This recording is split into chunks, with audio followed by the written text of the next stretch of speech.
Hi everyone. This is episode 6 of Glimmers of the Path.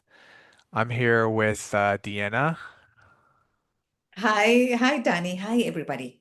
and today we're going to talk about 5 principles of Gestalt coaching and therapy. And we're going to take about 5 minutes to talk about each of the principles. I'm going to Mhm. pass it off to Deanna, and she's going to explain where this came from and where she learned it, and then we can get into it. Right, Danny. The my idea to go into Gestalt therapy and coaching was because my clients started to the people that I have worked with, they started to ask me questions. They wanted to talk. They wanted to have a conversation. They wanted to understand better what they were sensing and feeling for some, and for some to understand themselves better. So I wanted to gestalt also two things, and it was because I wanted to work on my own.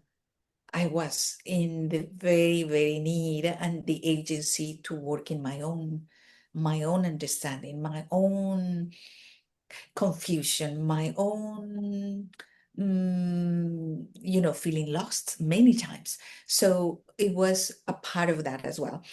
When I studied Gestalt therapy at the Gestalt Institute of Toronto, one of the first things that really attracted me was that it was experiential, right? That is experiential, experimental, and exploratory. So that aspect was very, very, I was very keen on that. And that my path has been always experiential after being too much on my head before that. So this little context is to say that these principles, after you are training in Gestalt, after you take yourself as part of the process of Gestalt. Like I was my own subject, my own client doing Gestalt on myself. Then these principles start to be part of your life, actually. So when you talk about Gestalt, always when you read about it, then you hear or you read that is Gestalt is a lifestyle, Hmm. right? So it's a way of being actually, because these principles they start to be part of you. They are not a theory anymore. They just become part of your life. And that is because Gestalt is uh, basically is experiential. So you are start learning through experience, and that stays with you. It's part of you. So I wanted to say that because the very first principle is awareness. So, Gestalt is an awareness based approach. What does that mean? It means that awareness is relational, awareness is integrative. When I am aware of my whole being, then I become one, right? So, awareness is this inner knowing of what is happening at this moment in time, but this inner knowing is not only knowledge, is involves the whole of you. So awareness is one of the very first principles. What do you think, Danny, about that one? Yeah, I can relate to that. I think all of these principles, everybody can get something from them, even in a simple form, but they have a lot of depth as well. So, what comes to my mind for awareness is that anytime I just even think of that concept or think, okay, I want to be more aware, uh, I find that it slows me down or yeah, so I think if you are aware of where you actually are in, I guess, time and space, you get a feeling of things slowing down because if you're in your head, I'm not sure exactly how it works, but it's like your thoughts can move a lot faster than reality. There's something along the lines of that. So I just feel like when I become more aware of my situation. I become more anchored, and it just feels like things move at a more manageable pace. Yeah, wow, that's just when you were saying that, I just felt a breath coming, right? As you were saying, is slowing down. Yeah. Hmm. I don't have to. I'm sorry. You can hear That's it? okay. Yeah, it's okay. Oh my God. Sorry, it just came in. Mm, but then being aware, as you were saying when you were describing that you decide to become aware. So one of the definitions of awareness in Gestalt is that it's a stream like a river, um, where you can tap into at Right. any point, as you were just saying with your example, Hmm. right? You can tap into that awareness and slow down and take a pause, and then it is always there, right? Mhm. I Yeah. just found that this description, that definition of awareness by Irving Posner, one of the um, mm, I would say a Gestalt therapist that has worked a lot in bringing more theory into Gestalt, and is seeing it as a stream of consciousness that is there for me to tap into. Hmm. Right? So it's not something that is outside of me. It's not something that I need to take something to be to tapping into that. So yeah, so I find that very, very amazing with the example that you just presented. I think I something else, I guess still in line with what I was saying, but if if you're thinking of the future or thinking of the past, that it's more information to process. So inevitably you have to process some aspect of your present situation. But if you put more energy or you consciously focus on the present, it gives you more capacity to understand what's happening. And you get you understand more of the present. So you get like a richer experience. Whereas if you're just stuck in the future, I mean, you only have so much of your mind left to interpret the present. So that becomes potentially more stressful because you have more th things going on at once in your mind, you know? Yeah, yeah, is and then there is something so valuable of what you're saying now, which is being constantly in the future or in the past. Both of them, they bring different kinds of like emotional state of being. When I think about the future, then I start to feel like I'm like anxious a little bit. Yeah. And when I think about the past, is more like oh, like sometimes, but then not being able to be in the present and to be able to make decisions in the present. Hmm. Right. But it's if I am in the future, then my decisions in the present will be kind of like tempered by Yeah. thinking in the future or my thinking in the past, and not really making a decision in the present for the present. Hmm. Mhm.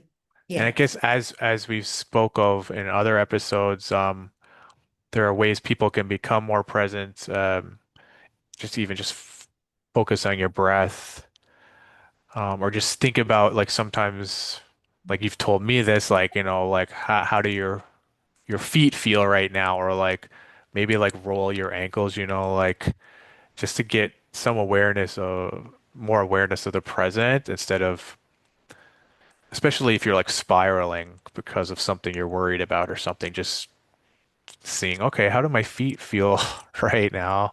Just to kind of Yeah. anchor yourself, right? Yeah. Completely like, and that I think if it is okay with you, we can with that example, we can go into the next Perfect. Yeah, we're a bit above principle. 5. Yeah, we're trying to do 5 minutes. That was about 6 minutes. 6 minutes. Oh, very well. I'm timing though. So Yeah. yeah, let's And move on. that's great that we are Perfect. doing Yeah. that, because that's part of Gestalt coaching, which is how to make your what you want. You want to make it possible. You want to make it practical. If you need to put your timer to change something that you want to change, and that is what we are trying to do here as well. Right. Yeah. So let's go into the Okay. next principle, which is, um, as you were saying, including your body, right? That Okay. is another principle of Gestalt, which means that is relational, the relationship with you, and the relationship with the environment, the relationship with the person you are. Um, and then also it is I know it's a hard, maybe it's a difficult concept to get, I don't know. It's a whole person approach. So I include my body, so bring my feet, as you were saying, into the possibility to become more aware. Um, then you also include what your thoughts are, what your body is, what your emotions are, um, and then what your relationships are. So it's a whole person approach. Mhm. Hmm. So I guess one thing that comes to my mind, I'm not sure if this ties in exactly, but like sometimes I'm not paying attention to my body, so I might like even just then I was sitting slightly in a way that became uncomfortable.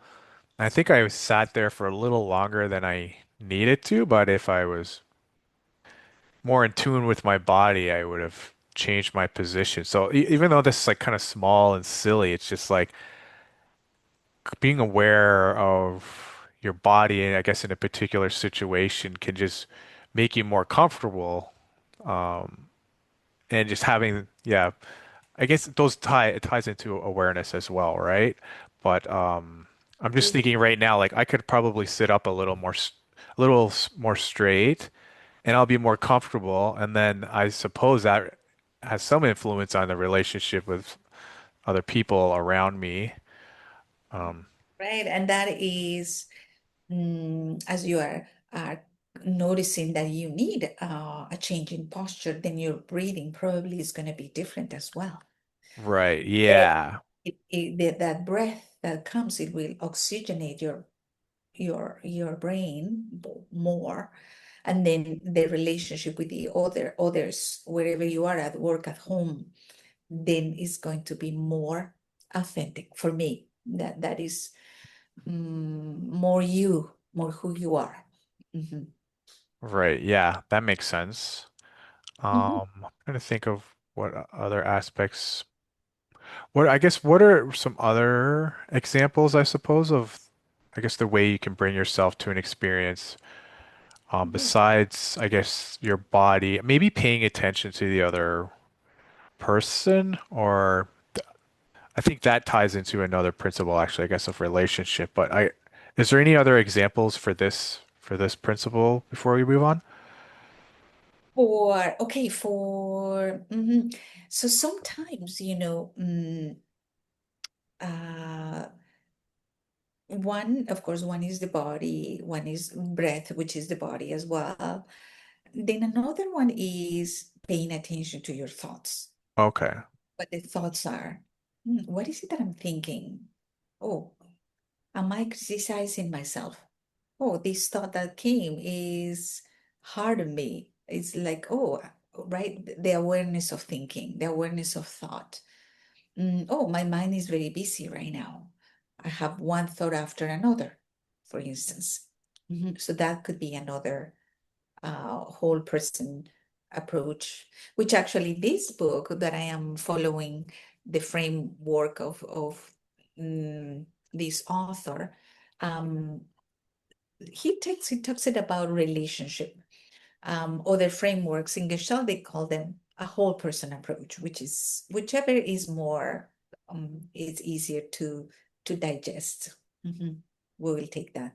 So the other thing that is related to this principle is my relationship with the environment. For example, my environment at work. How is the environment here right now? My relationship with nature, for me, it's a big one. How do I feel when I am walking with my barefoot on the grass? I don't know. So Yeah. that is other forms of relationality in Gestalt. Okay, so I think we can move on to the third principle. We're at about 5 minutes here. Yes, and then I think I'm gonna move because you brought it so nicely. It was experimentation, right? Like Okay. experimentation is one of the principles of Gestalt that actually experiment brings experience, and experience brings opens perception. And once I have a different perception, comes awareness, right? So Yeah. Mm, that was interesting when you mentioned about the empty chair. The empty chair is one of the forms of experimentation in Gestalt, where it is a very a form that is a very natural form to actually mm, bring into the empty chair something that you probably sometimes I have a conversation with myself internally. So instead of having internally, you bring one part of that conversation into the empty chair, and And just then for like people that don't know what the empty chair is, you're kind of explaining it here, but you like literally have a chair in the room with you. Um, Mhm. yeah, so that's part of it, and you can Yeah. put a person there or a part of yourself, so you Mhm. can. I'll let you I'll let you explain it further. But just for anybody that doesn't know, you literally have an empty chair that you're working with. Exactly. You literally have in wherever you are, you can actually do it yourself. But anyways, that is a different story. It's always important to learn how to do it. But then you have an empty, actually, an actual chair that actually is empty.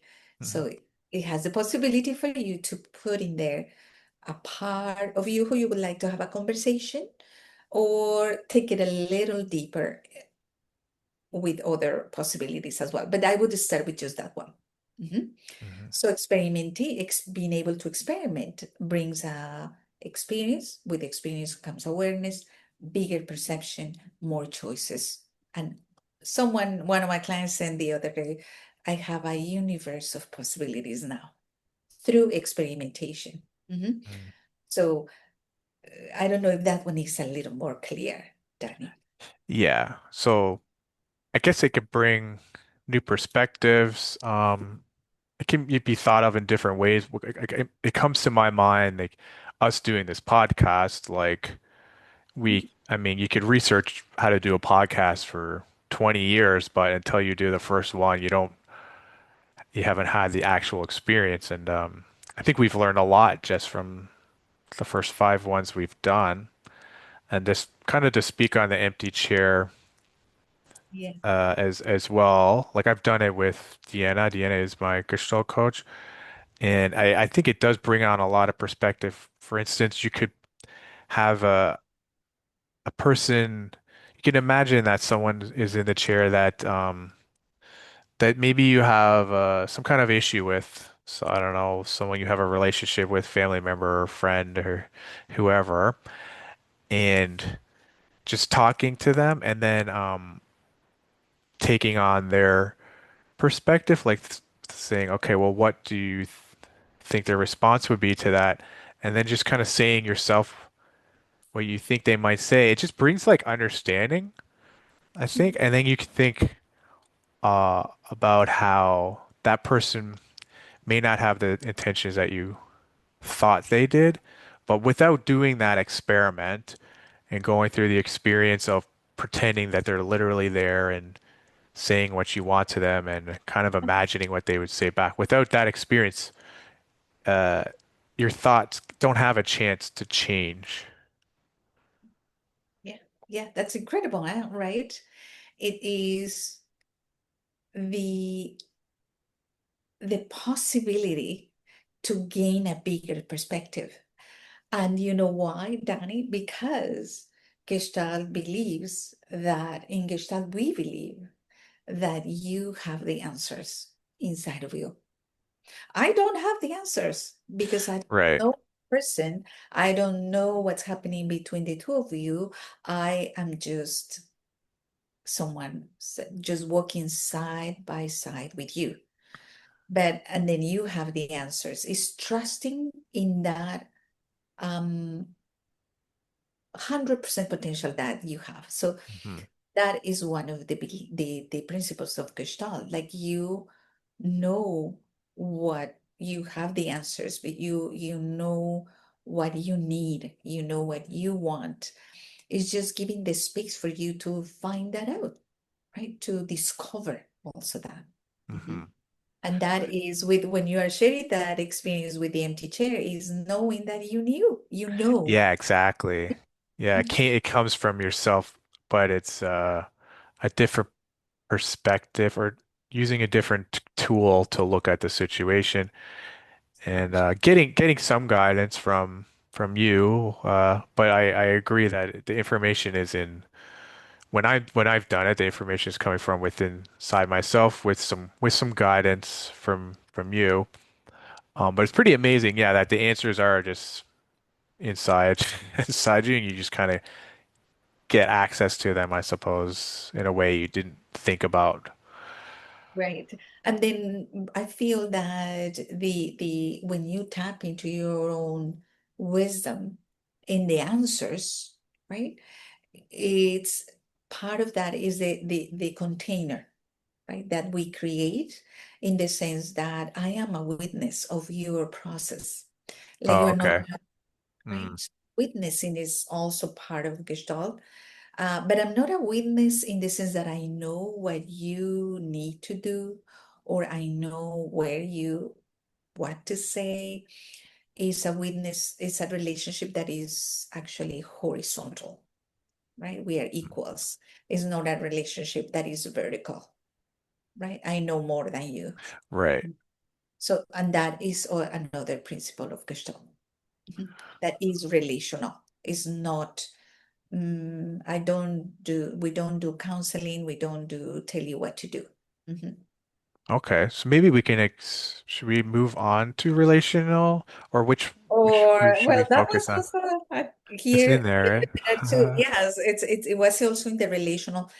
And then also what you are saying is helping me to go into the next one, which is concerning the here and now. Okay. It's concern when you were talking about the empty chair, is like, what is it that right now, Yeah. right?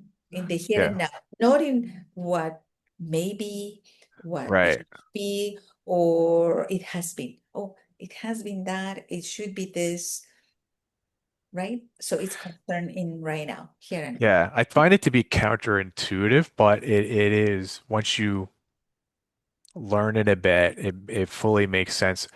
It's counterintuitive in that, say, something terrible happened to you in the past, you think, well, I don't want to deal with myself right now. I'm trying to figure out what happened to me.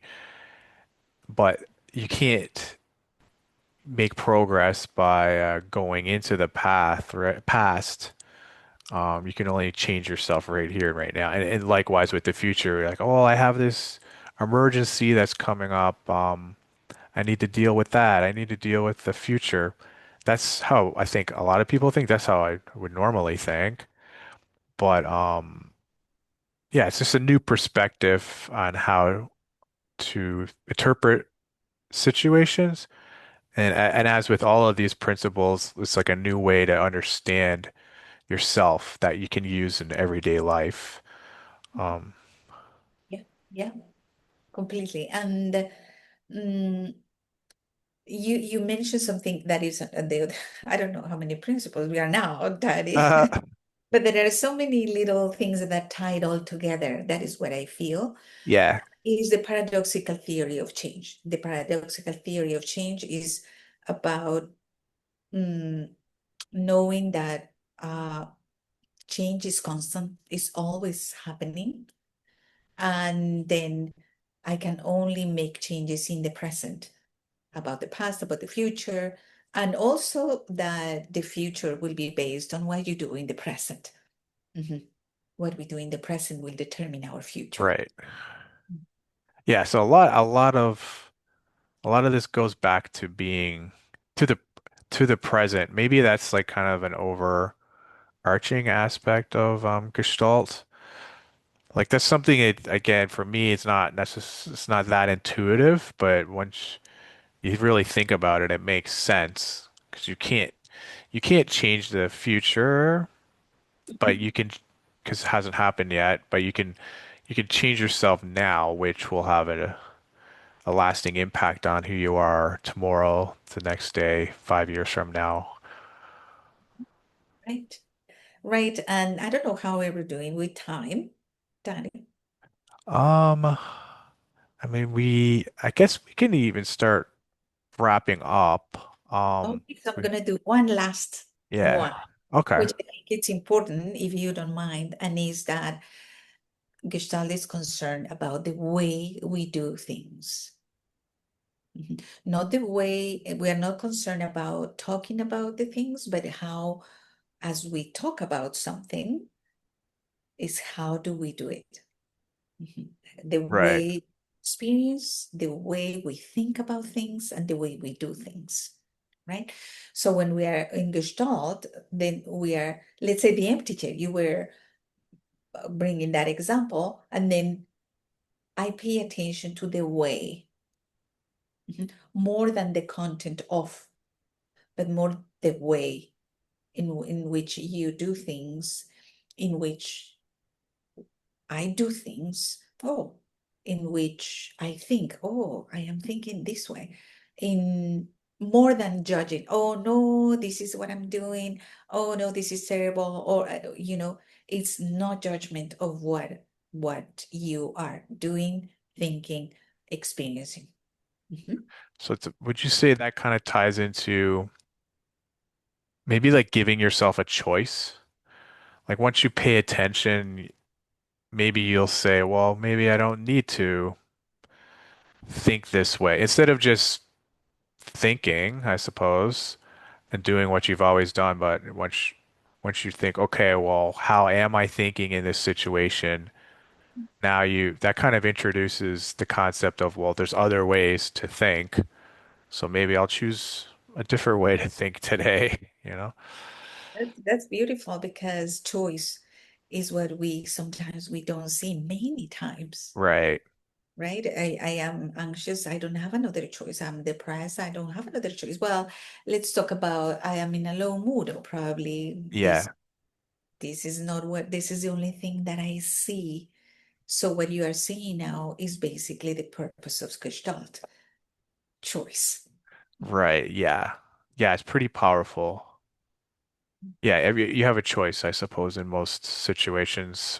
Obviously, there's extreme situations where people may not have too many choices, but Mhm. um, yeah, for most everyday purposes, you can make positive changes by just discovering choices that you can make and shining a light on the choices instead of not looking for choices, I suppose.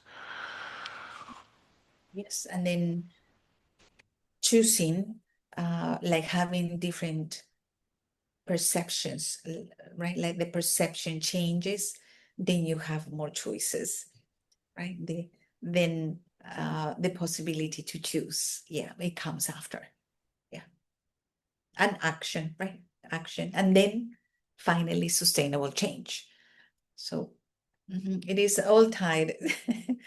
Yeah, that's kind of what Gestalt means in a sense too. It's like the the whole is greater than the sum of the parts, basically, right? Like, so I think that's interesting to keep in mind in general, either when you're trying to work with Gestalt or just as a concept in your life. And I find that resonates with me because when I'm trying to be more healthy or think better, there's just a lot of things that come together. So just fine tuning little things here and there makes the bigger picture Yeah. better. kind of like before you know it, you just look and say, how come everything is working right now? But it's because you dipped into so many different things that are all like interconnected and working together. Yeah. Yeah, that is such a beautiful, phrase when people who have that have worked we have worked together with Gestalt, they say, but this is like magic. I don't know how we got here. Yeah, And it has to do with what you just said, I think, I feel. 100%. Yeah. Yeah, it feels like magic. There's no magic bullet to like feeling better because humans are pretty complex, but you can take little time here and there to work on each aspect and then Practice, right? We yeah. were Yeah, saying right. about practice, and then you use another term. You used consistency? No. Oh yeah. Like we were talking about earlier we were talking about just recording the Consistency, right? podcast. Yeah. Right, with the Getting podcast. better at the podcast, like consistency. This is what I've heard from other people that have podcasts is that uh consistency is like the most important thing. Absolutely. So same with I guess your health. Just try to make little changes every day. And instead of like trying to do like a sprint and say, okay, tomorrow I'm gonna change my sleeping habit, I'm gonna change my eating habit, I'm gonna hang out with people who are better for me, like all at once. Like, and then you just crash. It's just like try to do a little something every day, but do something every day, like whatever it is, however small it is, and that really builds up over time. Really builds up over time. Right. So, Yeah, I guess we Danny, can you want call it. us to, Yeah. we can call it a day. Yeah. Do you Is have there anything anything else else?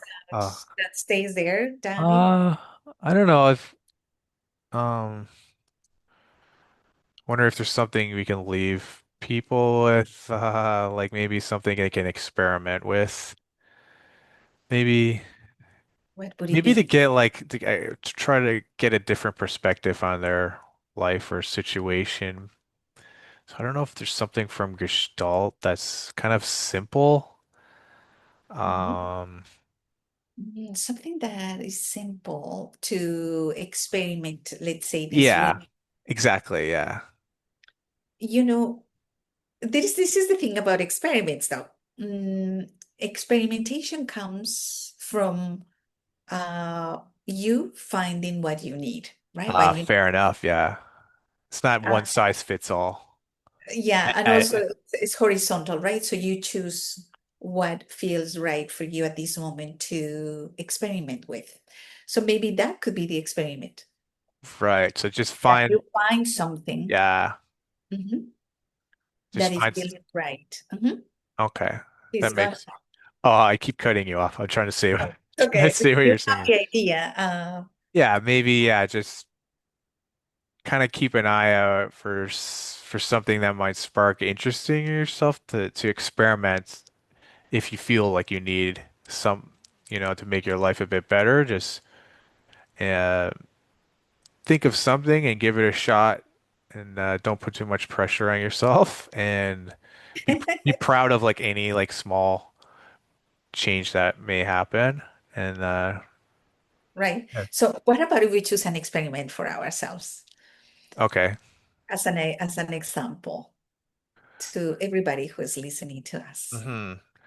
Yeah, I think I have one. Like, sometimes I feel I'm too negative, or I think oftentimes. So I'm like aware of it, but I'm still negative, think negatively, or maybe say something like see the negative in a situation and not the positive. So I think I can bring more awareness to that and recognize that I have a choice. That's a choice. I don't have to see the negative side of things. I can choose Yeah, to be to look at it in a different way. looking at it in a different way.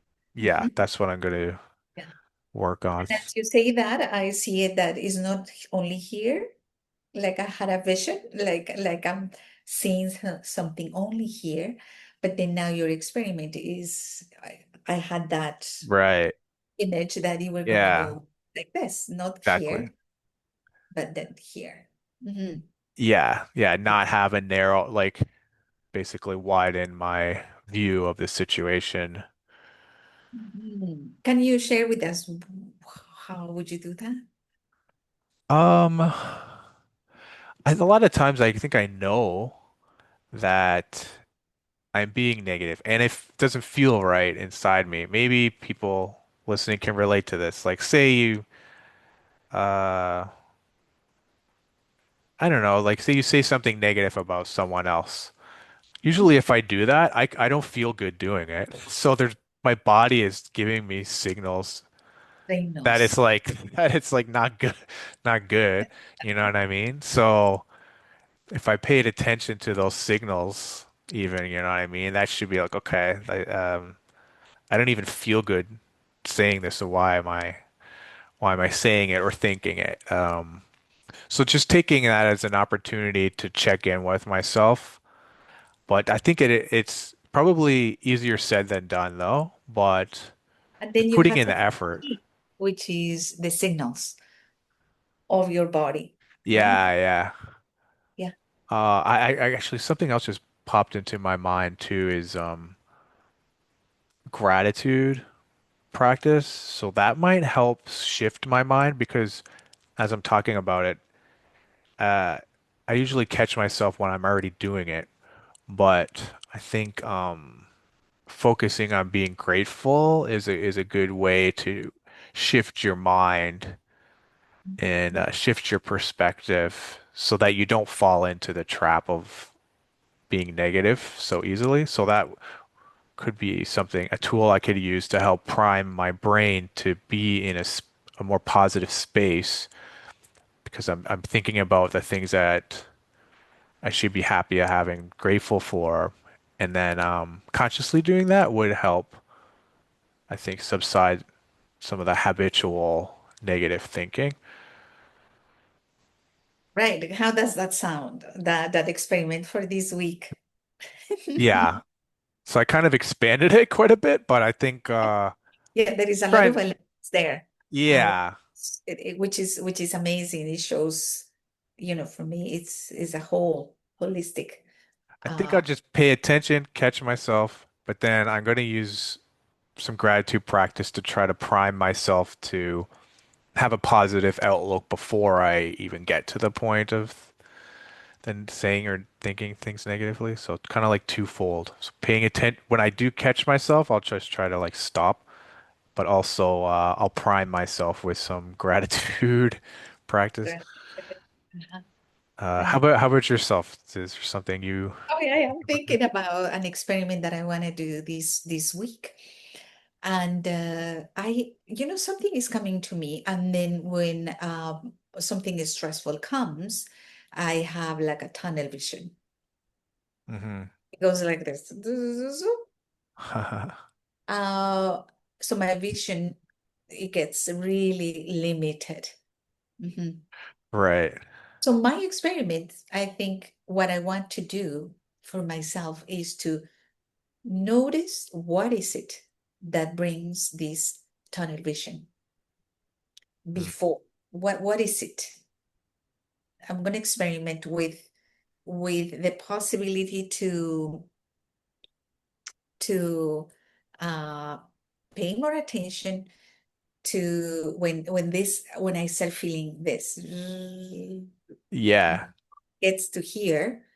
I'm going to experiment uh, with expanding it more at that time. hmm How would it be if when I start feeling it, paying attention what it's causing it, usually it's a thought, right? Yeah.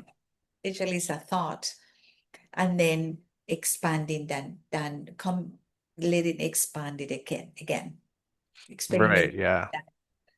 Mhm. What comes to my mind is like letting yourself pause because if you have like that narrow like I feel like there's a lot of momentum to that. Once you get that kind of tunnel vision you're talking about, it's like I guess from my experience, you're off to the races, you know what I mean? Like you're going.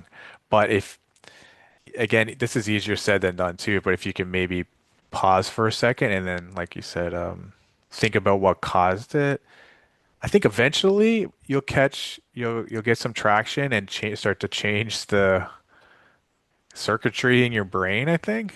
But like how would you Totally. how do you think you could catch yourself when this happens? Oh, that's a great question.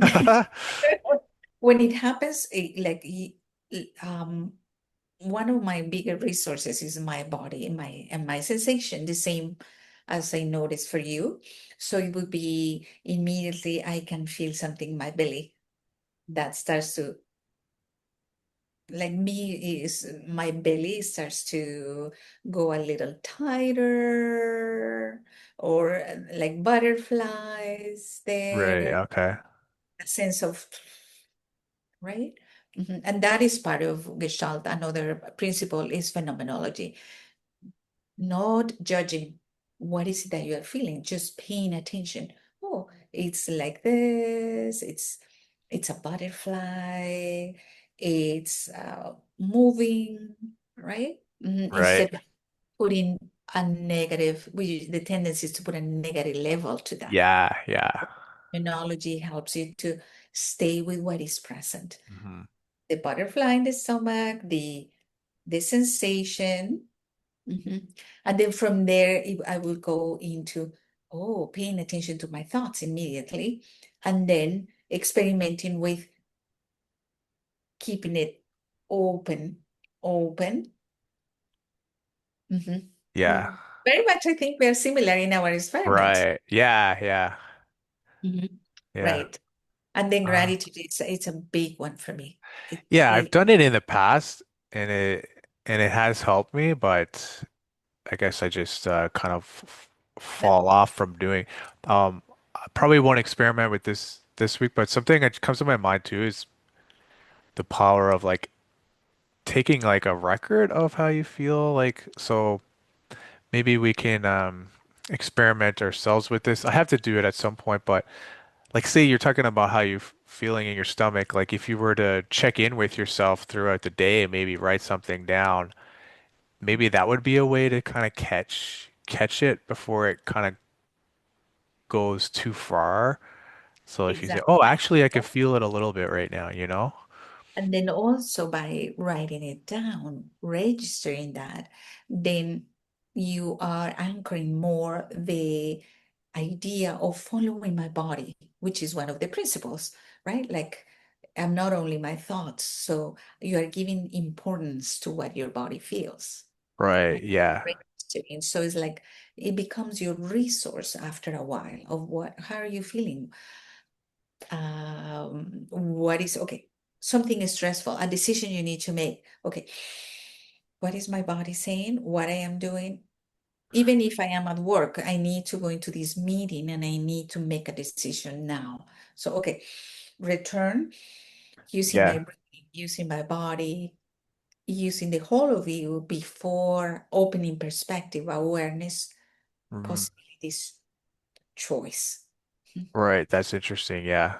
Isn't that interesting? Yeah, Yeah, amazing. yeah. Like almost like kind of like recalibrating and yeah, using your whole body instead of usually if I'm stressed out, I'm just gonna try to think my way out of it, but just taking that moment to kind of come back, check in with yourself, and then start from that kind of whole body perspective. I mean, I have like some experience doing that, and yeah, it changes your perspective fully. Because if you're stuck in your head and super emotional, and then you're like, okay, I'm gonna just try to make this decision because I have to make it right now, but the only faculties you're using is like your emotionally charged mind. You're I mean, like good luck basically. But if you can like center yourself and then re now start over, like a lot of times for me, the whole situation seems to just change. Your choice, your actions will be different. Right. Yeah. It's That's interesting. very good. It's interesting. Uh, Danny. So yeah, I how guess we can just fun. yeah, I guess we can wrap it up. All right. Well, hope everyone has a great week and see you all next week. So thank you so much, everyone, and thank you, Danny, for keep supporting this project of the podcast. Well, Yeah. thank you for coming along with the journey and sharing so much wisdom along the way. Mhm. Oh, thank you. Yours too. Thanks. So I will see you then next week. Yes, see you everyone.